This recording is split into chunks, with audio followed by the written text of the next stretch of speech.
جس کو پکارا جاتا ہے اس کو منادا کہتے ہیں۔ اب ظاہر ہے کہ جن الفاظ کے ساتھ آپ کسی کو پکاریں گے وہ الفاظ جملہ کہلاتے ہیں، یعنی پورا سینٹنس۔ یا ایھا النبی، اے نبی، پورا سینٹنس۔ تو لفظ یا ایھا النبی یہ اس کو جملہ ندا کہتے ہیں، یعنی وہ سینٹنس کہ جس کے ذریعے پکارنے والے نے کسی کو پکارا، اس سینٹنس، اس جملے کو جملہ ندا کہتے ہیں۔ اب ظاہر ہے کہ ہر ندا، جب بھی آپ ندا کرتے ہیں، کسی کو پکارتے ہیں، تو کوئی نہ کوئی مقصد تو ہوتا ہے، بے مقصد تو پکارا نہیں جاتا۔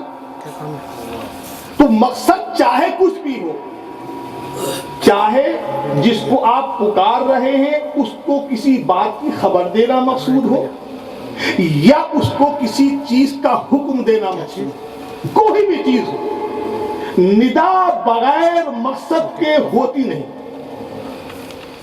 جب جب آپ پکاریں گے، پکارنے کے بعد اس مقصد کو آپ ذکر کرتے ہیں۔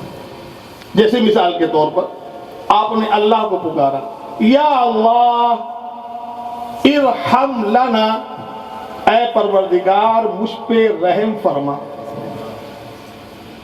اس میں یا اللہ یہ جملہ ندا ہے، پکارنے والا میں، ارحم لنا پکارنے کا مقصد یا اللہ مجھ پہ رحم فرما۔ مجھے بتانا یہ ہے کہ ہمیشہ جس مقصد کے لیے آپ کسی کو پکارتے ہیں وہ مقصد پکارنے کے بعد ہوتا ہے، پہلے نہیں ہوتا ہے۔ یعنی ایسا آپ نہیں پکارتے پانی لاؤ اے محمد فاروق، ایسا نہیں کہتے آپ کیا کہتے ہیں؟ حاجی اقبال صاحب کھانا کھائیے، حاجی اقبال صاحب ادھر آئیے، حاجی اقبال صاحب پانی پیجیے۔ تو پہلے پکارا جاتا ہے، اس کے بعد پکارنے کے مقصد کو ذکر کیا جاتا ہے۔ اتنا سمجھ لیا آپ نے؟ آئیے، تو جس لفظ کے ساتھ پکارا جاتا ہے اس کو عربی میں جملہ ندا کہتے ہیں، اور پکارنے کے بعد جو مقصد ذکر کیا جاتا ہے اس مقصد کو جواب ندا کہا جاتا ہے۔ جواب ندا۔ یا ایھا النبی، یہ دیکھیے جملہ ندا، انا ارسلناک شاہدا، ہم نے آپ کو شاہد بنا کر کے بھیجا۔ تو دیکھیے یہ مقصد ہے، محبوب کے صفات کو رب تبارک و تعالی بیان فرما رہا ہے۔ اے بندو، ہم نے اپنے محبوب کو شاہد بنا کر کے بھیجا۔ تو بندوں کو یہ خبر دی محبوب کو پکارنے کے بعد۔ تو یا ایھا النبی یہ جملہ ندا، انا ارسلناک شاہدا یہ جملہ جواب ندا۔ اس کو میں اور آسانی کے ساتھ آپ کے سامنے عرض کر دوں۔ ابھی تھوڑی دیر پہلے آپ نعرہ لگا رہے، نعرہ رسالت یا رسول اللہ، یہ نعرہ بھی از قبیل ندا ہے، اور اس کے جواب کے اندر آپ کہتے ہیں یا رسول اللہ۔ نعرہ تکبیر یہ جملہ ندا ہے، جواب میں کیا کہا؟ اللہ اکبر، یہ جواب ندا ہے۔ اس کو میں اور آسان کروں کہ جملہ ندا اور جواب ندا کسے کہا جاتا ہے۔ ہم جب پڑھتے تھے تو ہمارے والد محترم حضور صدر علماء وہ فرمایا کرتے تھے کہ سننے والے تین قسم کے ہوتے ہیں، سننے والے تین قسم کے ہوتے ہیں۔ پہلی قسم کے سننے والے بہت ہی ذکی الذہن ہوتے ہیں، ذہن کے بہت تیز ہوتے ہیں۔ کیسے تیز ہوتے ہیں کہ ان کا دماغ بانس کی طرح ہوتا ہے. بانس کو آپ نے دیکھا, اس بانس میں آپ نے دیکھا ہوگا گاٹھیں ہوتی ہیں, ایک ایک فٹ پر یا آدھے آدھے فٹ پر چھوٹی گاٹھ نکلی ہوتی, اس کو گرہے کہتے ہیں. بانس کو آپ پھاڑیے اور ایک گرہ کھولیے, اشارہ کرنے پر دوسری گرہ خود بخود کھل جاتی. پھر اشارہ کیجئے, تیسری گرہ خود بخود کھل جائے گی. پھر اشارہ کیجئے, چوتھی گرہ خود بخود کھل جائے گی, یہاں تک کہ بانس پھٹ جاتا ہے. کیا مطلب؟ مطلب یہ کہ پہلی قسم کے لوگ اتنے ذہین ہوتے ہیں کہ اشارہ کرو تو بات کو سمجھ لیتے ہیں. اشارہ کرو بات کو سمجھ لیتے. اور دوسری قسم کے لوگ کیسے ہوتے ہیں؟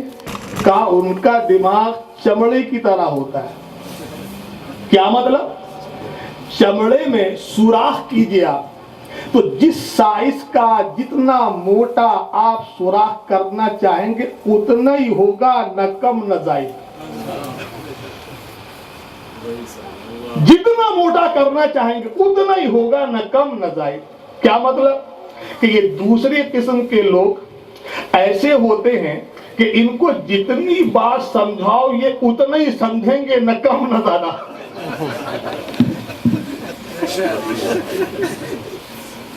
اور تیسری قسم کے لوگ وہ ہوتے ہیں کہ ان کا دماغ کمبل کی طرح ہوتا ہے. کمبل میں سوئی ڈال دیجئے, سوراخ ہوگا, جب تک سوئی پڑی رہے گی سوراخ قائم, نکالو سب برابر.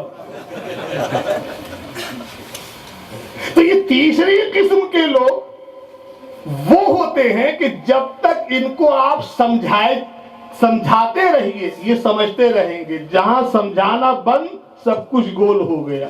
اور جب یہ لوگ یہاں سے اٹھتے ہیں تو اپنا دامن جھاڑ کر کے اٹھ جاتے, یعنی جو سنا تھا وہی چھوڑ جاتے. تو کمبل والوں کو مثال سے بات سمجھ میں آتی, لیکن الحمدللہ آپ کمبل والے نہیں ہیں, آپ بانس والے ہیں, بہت ہی ذکی ذہن والے ہیں, جینیس ذہن رکھتے ہیں آپ.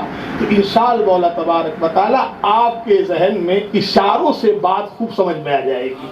تو درود پاک پڑھیں, میں پھر سمجھاؤں آپ کو. اللہم صلی علی سیدنا مولانا محمد وعلی آل سیدنا مولانا محمد کما تحب و ترضی بان تصلی علیہ صلاۃ و سلاما علیک یا رسول اللہ.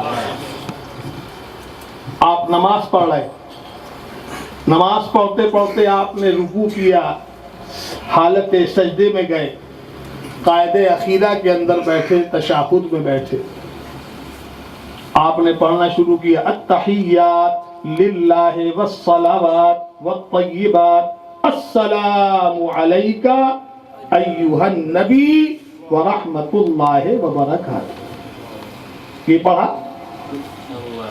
نبی کی بارگاہ میں آپ نے تحفہ درود و سلام پیش کیا. دیکھیے یہ التحیات سے لے کر التحیات للہ والصلوات والطیبات, یہ یہاں تک پتہ ہے گفتگو کس کی؟ اللہ تبارک و تعالی کی. اور السلام علیک ایھا النبی, یہ گفتگو کس کی ہے؟ نہیں, التحیات گفتگو یہ اللہ کے رسول کی ہے, اور السلام علیک ایھا النبی یہ گفتگو رب تبارک و تعالی کی ہے. التحیات سے لے کر ورحمۃ اللہ وبرکاتہ تک محبوب اور محب کی گفتگو ہے.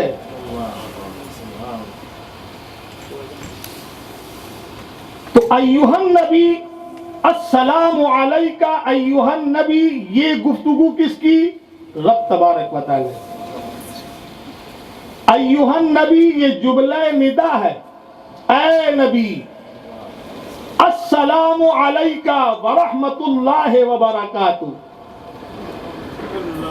اے نبی آپ پر سلام ہو, میری رحمتیں و برکتیں.